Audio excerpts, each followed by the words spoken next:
तो स्टार्ट करते हैं आज की क्लास। सबसे लास्ट टाइम हमारा जो हुआ था गाइस, क्या हो गया था हमारा लास्ट टाइम, कि हमने किस तरीके से हमने वेबसाइट को बनाया था। ठीक है। और लास्ट टाइम हमने सब कुछ मतलब फुल्ली कस्टमाइज हमने बनाया। ठीक है। अब देखो, अब हमारा होता क्या है कि अब हमने ना सब कुछ हमने बना लिया। लाइक हमने डायनामिक वेबसाइट बना ली है, ई कॉमर्स वेबसाइट बना ली है। ठीक। जो भी हमें जो कुछ सीखना था हमने वेबसाइट में हमने सीख लिया है। ठीक। जितना हमसे हो सकता था हम कस्टमाइज बना के देखें चीज़ों को, हमने बनाया भी। ठीक है। और तो आज हम जो करने वाले हैं, आज की जो क्लास होने वाली है स्टार्ट। ठीक है। जो होने वाली है क्लास वो होएगी आज की, हम किस तरीके से हम ट्रैक कर सकते हैं अपनी साइट को, कि कोई भी जो यूज़र आता है आपकी साइट पर, तो वो हमें पता क्या चले कि यूज़र कहाँ से आया है, क्या चीज़ उसने सर्च करी है जिसकी वजह से वो हमारी वेबसाइट पर आया है। ठीक है। तो वो सब चीज़ें हम देख सकते हैं कि हम किस तरीके से हम जानेंगे कि हम किस तरीके से अपनी साइट पर एक पूरा एनालिटिक्स हम कर सकते हैं, फुल्ली हम कंट्रोल कर सकते हैं कि कौन कौन सा यूजर हमारी साइट पर आ रहा है। ठीक है। अब देखो, इसके लिए हम क्या करते हैं ना कि एक टूल होता है जिसको हम बोलते हैं गूगल सर्च कंसोल। अब गूगल सर्च कंसोल होता क्या है बेसिकली, हम किसके लिए यूज करते हैं वो मैं बताने वाला हूँ। ठीक है, स्टेप बाय स्टेप। और हम किस तरीके से इसका हम अपने अपने अपने बिजनेस के लिए हम किस तरीके से अपना वर्क रोल स्टार्ट कर सकते हैं यहाँ से। ठीक है। तो सबसे पहले हम क्या करेंगे, गूगल के डैशबोर्ड पर आ जाएंगे और यहाँ पे हम सर्च मारेंगे गूगल सर्च कंसोल। पहले ही साइट आएगी, इस पर क्लिक करना है। स्टार्ट नाउ पे क्लिक करा मैंने। अब देखो, स्टार्ट नाउ पे जैसे मैं क्लिक करता हूँ मेरे पास दो ऑप्शंस आते हैं यहाँ पर। सबसे पहला ऑप्शन क्या आता है यहाँ पे, डोमेन का। ठीक है। डोमेन मतलब क्या होता है कि आप यहाँ पे एक सेक्शन आ रहा है यहाँ पे डोमेन का, जिसके नीचे यहाँ पे क्या कह रहा है, यहाँ पे इसका यूआरएल डालना पड़ेगा। अब देखो यहाँ पे क्या कंडीशन आ जाती है कि अगर आपको सिंपल सिंपल, या फिर आप कह सकते हो कि मुझे एक अपने पूरे डोमेन का जानना है कि मैं अपने पूरा अपने डोमेन को ही मैं एक्सेस कर सकूं, तो मैं इस वाले सेक्शन को यूज कर सकता हूँ। यानी कि इसका जो भी डाटा होगा वो सारा डाटा मुझे दिखता रहेगा अपने शीट पर। ठीक है। एक सेक्शन होता है यहाँ पे यूआरएल प्रीफिक्स का, जिसमें कि हम क्या कर रहे हैं, हम एक तरीके से अपने यूआरएल को डाल रहे हैं, अपने एक पर्टिकुलर पेज को डालेंगे, जिसके अकॉर्डिंग क्या करेगा ये, उसका डाटा आपको दिखाएगा। ठीक है। तो सबसे पहले हम क्या करते हैं यहाँ पे, हम क्या यूज करेंगे, हम इस वाली साइट का हम यूज करने वाले हैं, जिसमें कि हम क्या करेंगे यहाँ पे, अपने डोमेन का यूआरएल यहाँ पे हम डालेंगे। ठीक है। तो सबसे पहले हमने क्या करा, इसका यूआरएल हमने यहाँ पे कॉपी करा और हमने सिंपल से यहाँ से पेस्ट करके कंटिन्यू कर दिया। जैसे हम इसको कंटिन्यू करेंगे, हमारे पास एक पॉपअप खुलकर आ जाएगा। अब इस पॉपअप में क्या करना है, हमें इसको वेरीफाई करना है। अब ये वेरीफाई करने के काफ़ी सारे अलग अलग तरीके हैं। जैसे कि मान के चलो कि आपकी जो साइट बनी हुई है किसी डेवलपर ने बनाई है। ठीक है। तो हम किसका यूज़ करेंगे, हम इसका कोड को हम कॉपी करेंगे, डाउनलोड कर लेंगे यहाँ से, और फिर हम क्या करेंगे, अपने डेवलपर को दे देंगे। वो डेवलपर क्या करेगा, इसको हेड वाले सेक्शन में पेस्ट कर देगा। ठीक है। अदरवाइज अगर आपकी जो साइट है वो वर्डप्रेस की साइट है, तो आप कौन सा यूज़ करोगे, वो HTML का आप टैग के यहाँ पे आप यूज़ कर सकते हो। जैसे ही मैं इस वाले सेक्शन पर क्लिक करूंगा जैसे ही मैं इस वाले सेक्शन पर क्लिक करूंगा, आपके पास एक पॉपअप खुलकर आ जाएगा, सेक्शन खुलकर आ जाएगा, जिसमें इसका कोड लिखा होगा। अब हम इसको क्या करेंगे, यहाँ से सिंपली हम इसको कॉपी करेंगे। जैसे हम इसको कॉपी कर लेंगे, तो हम कहाँ जाएंगे, अपने डैशबोर्ड पर आ जाएंगे और इसके बैकएंड पे हम चले जाएंगे। ठीक है गाइस। अब जैसे ही हम इसके बैकएंड पे आएंगे, जैसे ही स्क्रॉल डाउन करना है आपको, एक सेक्शन मिलेगा आपको अपेयरेंस का। अपेयरेंस के सेक्शन पे जैसे ही आओगे, यहाँ पे एक सेक्शन मिलेगा, लास्ट सेक्शन पर क्या लिखा है यहाँ पे, थीम फाइल एडिटर। इस पे मैंने क्लिक किया, आई अंडरस्टैंड पे मैंने क्लिक किया इसको, और मैं नीचे जैसे ही मैं आऊँगा, यहाँ पे जो सेक्शन है ये पूरा किसका है, ये पूरा कोडिंग का सेक्शन है ये, जहाँ पे कि ये पूरा कोडिंग के बिहाफ से ये डिज़ाइन हो रखा है यहाँ पे। ठीक है। जैसे कि अगर हम कहाँ जाएंगे, अगर यहाँ पे क्या सेक्शंस बैठे हुए हैं, जैसे ही मैं यहाँ पर आता हूँ हेडर्स पर मैं क्लिक करूंगा, तो हेडर का कोडिंग मेरे को दिख जाएगा यहाँ पे कुछ इस तरीके से। ठीक है गाइस। अब हम यहाँ पे क्या करेंगे, हम अपना जो हमने जो कोड यूज करा था, कॉपी करा था ये वाला, अब हम उसको कहाँ पे पेस्ट करेंगे, अपने यहाँ पे कुछ रिस्ट्रिक्शंस लिखी हुई है, इसको हम पढ़ते हैं पहले। Copy the Meta text below and paste it into your site home page it should go in the head section before the first body section. यानी कि ये जो कोड है हमें कहाँ पेस्ट करना है, अपने हेड के सेक्शन में हमें इसको पेस्ट करना है। ठीक है, तो हम कहाँ चले गए, अपने हेड वाले सेक्शन पर आ जाएंगे, और हेड वाले सेक्शन पर हम कहाँ गए, हेडर वाले सेक्शन पर जाएंगे, और यहाँ पे हम देखेंगे हेड का सेक्शन कहीं है। देखो ये रहा हेड का सेक्शन, यहाँ पर है। हमने यहाँ पर सिंपल से एंटर करा, और हमने जो कोड कॉपी करा था हमने इसको यहाँ पे पेस्ट कर दिया, कंट्रोल वी करके।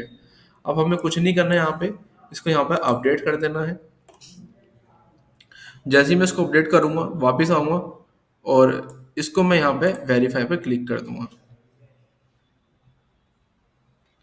अब ये क्या कह रहा है कि आप आपने जो अभी कोड डाला है वो वेरीफाई हो चुका है। अब मैं सीधा यहाँ पे गो टू प्रॉपर्टी पे मैंने क्लिक किया इसको, तो मैं कहाँ आ गया, अपने डैशबोर्ड पे आ जाऊंगा। तो इस तरीके का हमारा जो है, हम क्या करते हैं, अपनी साइट को यहाँ पे हम कनेक्ट करते हैं गूगल सर्च कंसोल के थ्रू। यहाँ पे हमने इसको कोडिट करा। अब देखो यहाँ पे क्या है ना, हम अपना पूरा परफॉर्मेंस देख सकते हैं कि हमारी साइट की जो परफॉर्मेंस है वो किस तरीके की चल रही है। परफॉर्मेंस मींस कि मतलब कि एज अ मोबाइल यूजर के लिए क्या परफॉर्मेंस आ रही है। जैसे मैंने लास्ट टाइम बताया होगा कि हम कैसे अपनी साइट को कस्टमाइज करते हैं फॉर द यूजर्स के लिए, जिससे कि जो यूजर के लिए भी हम फ्रेंडली रखते हैं, ताकि यूजर को काफी इजीली रहे हमारी साइट को देखने के लिए। ठीक इस तरीके से तो हम यहाँ पे हम देख सकते हैं अपने परफॉर्मेंस वाले सेक्शन पर। नीचे में आऊंगा, इंडेक्सिंग का सेक्शन दिख जाएगा। अब इंडेक्सिंग में क्या होता है कि बेसिकली मैंने लास्ट टाइम बताया हुआ एसईओ में, कि हम एसईओ में हम क्या करते हैं, इंडेक्सिंग के लिए हम कैसे चेक करते हैं कि गूगल ने हमारी साइट रीड करी है या नहीं करी है। तो हम कैसे चेक करते हैं, साइट का यूआरएल लगा देते हैं, साइट टाइप करने के बाद हम उसका यूआरएल पेस्ट करते हैं। ठीक है, तो उसका मतलब क्या है कि जब तक गूगल आपको साइट को रीड नहीं करेगा तो वो इंडेक्स नहीं होगा। यहाँ पे हम क्या करते हैं, गूगल सर्च कंसोल के थ्रू हम चेक कर सकते हैं कि हमारी जो साइट है वो इंडेक्स हो चुकी है या नहीं हुई है, यानी कि हमारा जो पेज है गूगल ने रीड कर लिया है या नहीं करा है। ठीक है, नीचे में आ जाऊंगा तो यहाँ पे एक्सपीरियंस आ जाएगा कि कैसा एक्सपीरियंस आ रहा है, गुड आ रहा है, बैड आ रहा है, या फिर ट्रेंड के हिसाब से आ रहा है। ठीक इस तरीके से। अब चलते हैं यहाँ पर अपने सेक्शंस की तरफ। अब देखो यहाँ पे क्या है, ओवरव्यू का सेक्शन है। अभी जब मैं बता रहा था आपको, ये पूरा ओवरव्यू का सेक्शन था। यहाँ पे एक सेक्शन है, यहाँ पे परफॉर्मेंस का सेक्शन। अब परफॉर्मेंस में क्या है कि ना, आप यहाँ पे पूरा डाटा देख सकते हो कि लास्ट 3 मंथ का, कि उसका डाटा क्या था यहाँ पे, एक्स वाई जेड। ठीक, नीचे में आ जाऊंगा, यहाँ पे एक सेक्शन मिल जाएगा आपको यूआरएल इंस्पेक्शंस का। अब यूआरएल इंस्पेक्शन का मतलब क्या होता है गाइस, कि जैसे मैं इस पर क्लिक करूंगा तो मेरे पास ना एक सब कुछ ब्लर हो जाएगा, और यहाँ पे मेरा एक सेक्शन खुल कर जाएगा। इसमें क्या होगा कि ना कि हम क्या कर रहे हैं, एक रिक्वेस्ट भेजेंगे। यानी कि मैंने इसके यूआरएल को कॉपी करा, कि मैं चाहता हूँ कि ना ये वाला जो यूआरएल है, गूगल ने अभी तक इसको रीड नहीं करा है, यानी कि हमारा जो वाला पेज है इसने गूगल ने भी रीड नहीं करा है। तो हम क्या करेंगे कि ना, हम गूगल को एक तरीके से रिक्वेस्ट भेजेंगे कि भैया ये हमारी जो साइट है इसको आओ एक बार पढ़ लो, रीड कर लो। तो कैसे हम रीड करवाएंगे उसको, कैसे रिक्वेस्ट भेजेंगे, हम भेजेंगे यूआरएल इंस्पेक्शन के थ्रू। जैसे ही मैं इस पर क्लिक करूंगा, और ऐसे ये वाला आपके पास पॉपअप खुलकर आ जाएगा, और इस वाले पॉपअप पे मैं अपना जो यूआरएल मैंने कॉपी किया था वो मैं यहाँ पे पेस्ट कर दूंगा, और सिंपली मैं इसको यहाँ पे एंटर कर दूंगा। जैसे मैं एंटर करूंगा तो गूगल के पास क्या जाएगा, हमारी एक रिक्वेस्टिंग का पास चला जाएगा। यहाँ पे सेक्शन मिलेगा आपको रिक्वेस्टिंग इंडेक्स का।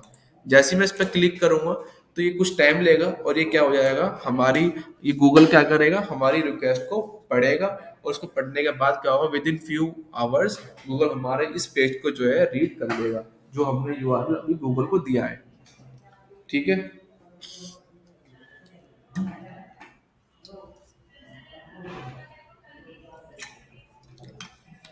अब क्या हुआ है कि गूगल ने जो है हमारा जो लिंक है वो रिक्वेस्ट ले ली है।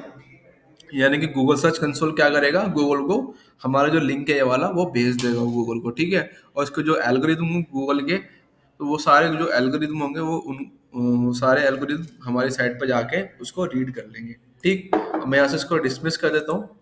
ठीक है, ऐसे ही आप क्या करो, कोई और सी जो साइट होगी और वहां से भी आप इसको यहाँ पे इंडेक्स करा सकते हो। चलते हैं आगे की तरफ, समझ में आ गई यूआरएल इंस्पेक्शन कैसे होता है। ठीक है, नीचे में आ जाऊंगा, यहाँ पे क्या सेक्शन है, अभी इंडेक्सिंग का। इंडेक्सिंग मतलब कि मतलब हमारी जो साइट है, मान के चलो कि हमारी जो साइट है ये अबाउट सर्विसेज है। अब इस सर्विसेज का जैसे कि मैं बताता हूँ आपको, डीजी सोफी करके .com।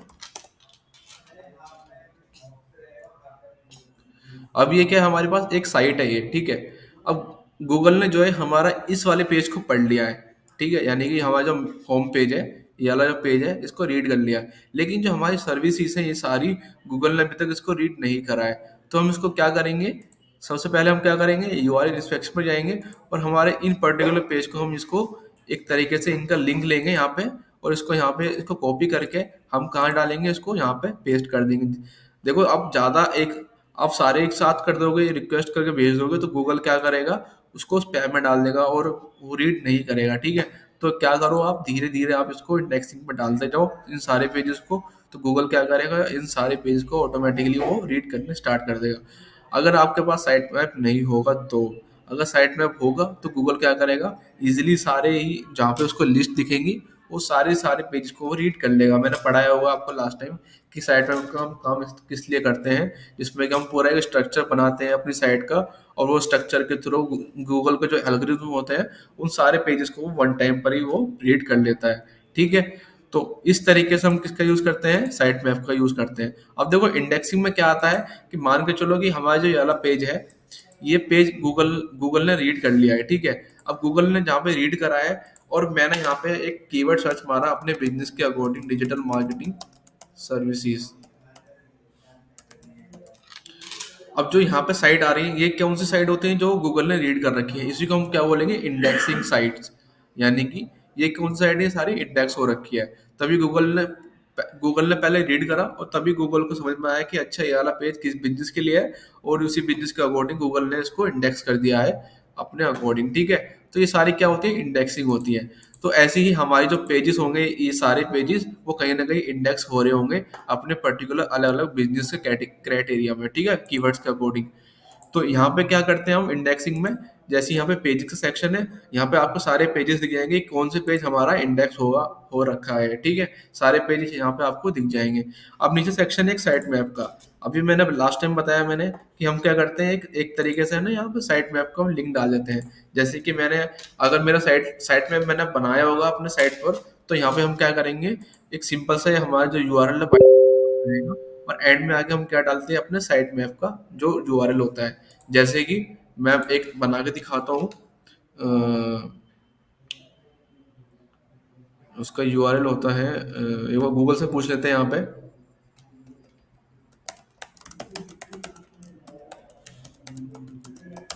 What is the structure of site map.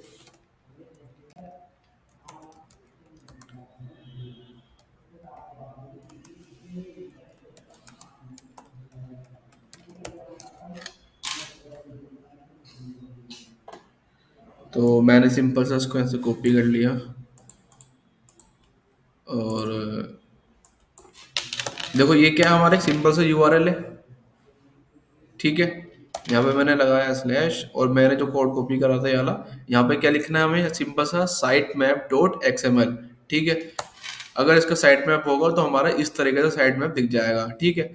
अब यहाँ पे हुआ क्या कि गूगल जो, अब जो गूगल का एल्गोरिथम आएगा वो सारे पेजेस को यहाँ पे रीड कर लेगा इनको, ठीक है, मैंने पढ़ा।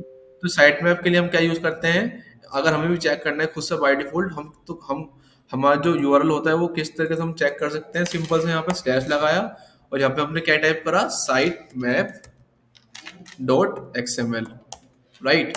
अब मैंने सिंपल से यहाँ पे एंटर कर दिया, तो हमारा जो बैकएंड का जो साइट मैप होगा वो हमें यहाँ पे दिख जाएगा एक्सएमएल का, ठीक है।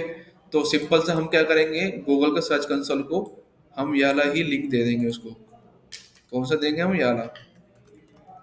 तो मैंने इसको यहाँ से कर लिया कॉपी, और अपने सर्च कंसोल पर आ गया मैं, और साइट मैप के यहाँ पर हमने वही लिंक मैंने यहाँ पे पेस्ट कर दिया, साइट मैप डॉट एक्सएमएल।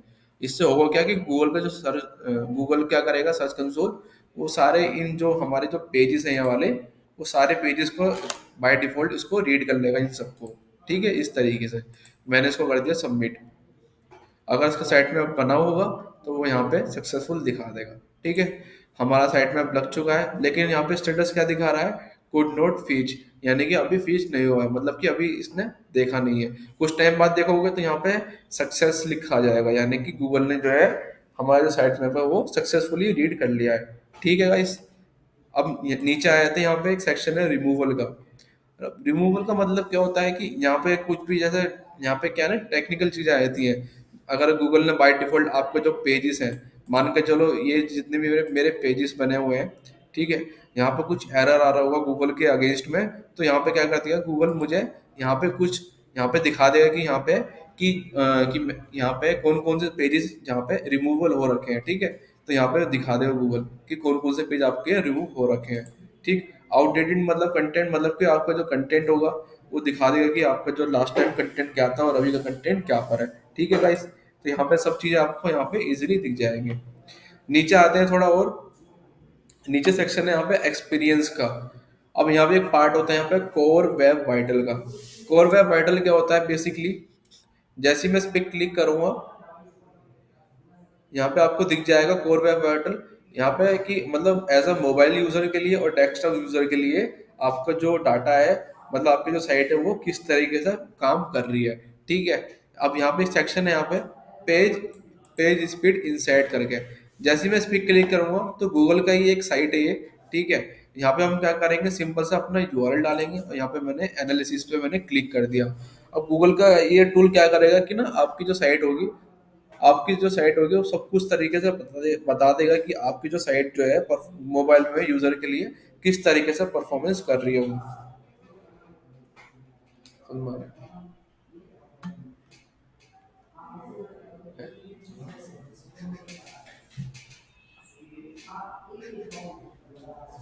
तो यहाँ पे क्या है कि आपका जो डाटा है वो परफॉर्मेंस जो है मोबाइल यूजर के लिए उसने दिखा दिया है कि जो आपकी जो साइट है वो किस तरीके से दिखाई देगी, थोड़ा सा झलक दिखाया है उसने, ठीक है, इस टूल ने। अब देखो यहाँ परफॉर्मेंस कितना दिखा रहा है, 66 दिखा रहा है, यानी कि ये परफॉर्मेंस जो है आपकी एवरेज होती है, ठीक है। एक्सेसिबिलिटी ये सब चीजें यहाँ पे क्या है, सारे पार्ट है यहाँ पे। अब देखो नीचे में आऊंगा, यहाँ पे मैट्रिक्स का सेक्शन मिल जाएगा आपको। अब मैट्रिक्स क्या होते हैं, मैट्रिक्स मतलब कि इसके ऑब्जेक्टिव्स क्या क्या अलग अलग, जैसे कि एफ सी पी और एल सी पी और अलग अलग सी एल एस, ये क्या होता है, ये सारी चीजें मैं कवर करूंगा नेक्स्ट क्लास में। अभी के लिए मैं बता देता हूँ कि ये सारे जो पॉइंट है ये क्या क्या है, ठीक है। अभी तो ये सारी जो हम चीजें देख सकते हैं, यहाँ पे हम देख सकते हैं अपने अकॉर्डिंग, ठीक। नीचे में आऊंगा तो यहाँ पे दिखा देगा कि यहाँ पे किस चीज में आपको इम्प्रूव करना पड़ेगा, लाइक कि जो एलसीपी है आपका जो एलिमेंट है ये कितनी देर में खुल रहा है, ये मिली सेकेंड का सेक्शन है, एमएस मतलब मिली सेकेंड, कितनी सेकंड में साइट खुल रही है आपकी, ठीक। वो इस तरीके से आपको बता देगा मोबाइल के डेस्कटॉप पे। अगर मैं डेस्कटॉप पे क्लिक करता हूँ तो डेस्कटॉप मतलब अभी जो हमारी जो स्क्रीन चल रही है वो डेस्कटॉप पे चल रही है, तो मुझे डेस्कटॉप पे जो हमारी जो वेबसाइट है वो किस तरीके से परफॉर्मेंस कर रही है, इसका जो स्कोर आ रहा है वो 92 आ रहा है, यानी कि हमारी जो साइट है वो अच्छी खासी परफॉर्मेंस में अच्छी खासी इम्प्रूव है हमारी डेस्कटॉप पर। अब हमें कहाँ पे इम्प्रूव करना है, अपने मोबाइल पे इम्प्रूव करना है इसको। तो इस तरीके से हम क्या है अपनी चीजों को हम यहाँ पे देख सकते हैं, किसके थ्रू, पेज स्पीड इंसाइट्स के थ्रू, ठीक है। ये भी गूगल का पार्ट है, इसको भी आप ध्यान रख लेना, ठीक, इस तरीके से। तो कोवे पार्टल इसी तरीके से हम इसको हम यूज करते हैं। नीचे आ जाएंगे यहाँ पे एक सेक्शन मिल जाएगा आपको लिंक्स का। अब मैंने बताया होगा लास्ट टाइम कि हम ऑफ पेज हम जो एसईओ में हम ऑफ पेज हम जब हम करते हैं तो हम जो भी हम अपनी साइट का जो लिंक होता है हम दूसरी साइट पर हम जो हम अपना लिंक लगाते हैं, तो वो सारी लिंक कहाँ पर दिखाई देते हैं, हमें यहाँ पर दिखाई देते हैं कि हमारे जो साइट पर जो लिंक है वो कहाँ कहाँ पर अभी चल, मतलब अभी तक कहाँ कहाँ पर हमारा जो लिंक है वो रखा लगा हुआ है, ठीक है। तो इस तरीके से अपना बैक लिंक भी हम यहाँ पे हम देख सकते हैं, ठीक। अब ये जो लिंक टू जो सेक्शन है वो एक बहुत अच्छा सेक्शन होता है जहाँ पे हम अपनी साइट को हम देख सकते हैं अपने बैक लिंक्स के थ्रू, ठीक है गाइस, समझ में आ गया। और बाकी सारी जो चीजें हैं मैं नेक्स्ट क्लास में कवर करूंगा, काफी सारी चीजें मैंने कवर करी है अभी, ठीक। इनको वन बाय वन इसको एक्सप्लोर करना कि ओवरव्यू में क्या आता है। अभी जो डाटा है वो अभी आ नहीं रहा है क्योंकि अभी हमने रिसेंटली जो इसको कनेक्ट करा है अपनी साइट को, एक 24 आवर के बाद इसमें जो है डाटा आपका आने लग जाएगा, ठीक है। तब आपको थोड़ा और अच्छे तरीके से समझ में आ जाएगा, ठीक है। 24 आवर में आपको जो डाटा है वो इम्प्रूव होना दिखाई देने लग जाएगा। कल मैं नेक्स्ट क्लास जो होगी हमारी, मैं उसमें बताऊंगा कि हम किस थोड़ी मतलब मैं किसी और की गूगल सर्च कंसोल के डैशबोर्ड में बताऊंगा आपको कि किस तरीके से जो है हमारा डाटा दिखता है और किस तरीके से लोग सर्च करके हमारे साइट पर आते हैं, एक्स वाई जेड, थोड़ा इजीली आपको अंडरस्टैंड होने के लिए किसी और का सर्च कंसोल में आपको दिखा दूंगा, ठीक है। तो आज के लिए इतना रखता हूँ, बाय बाय। और करके ला करना, देखना, नई नई चीज़ों का एक्सप्लोर करना है, इसमें काफ़ी सारी चीज़ें हैं, मैं नेक्स्ट क्लास में कवर करूँगा। ठीक है गाइस, तो बाय बाय, मिलते हैं नेक्स्ट